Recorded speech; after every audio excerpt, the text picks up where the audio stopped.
Hey guys, it's good to see you at youth group tonight. I hope you had a lot of fun with those games. I'm going to dive right in here to Nehemiah chapter 8, verse 10. It says, this is Nehemiah speaking.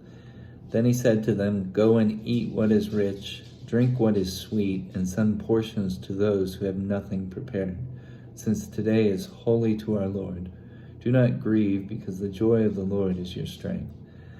So this one really hit me today, because if we put it in the light of having devotions, what was happening in this chapter is Ezra, who's a priest at this time, was reading the book of the law.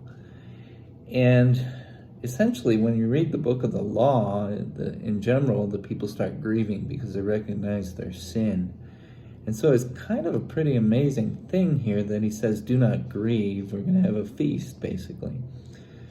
So what occurred to me as I was thinking today was the idea of legalism, and how, in my mind, when I read this, I was thinking, man, they should be grieving, they, blah, blah, blah.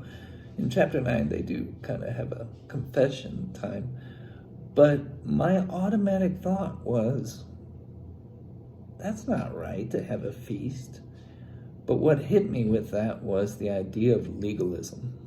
And I read something recently, and it said legalism is not when you put up boundaries in your own life, basically guarding your own heart.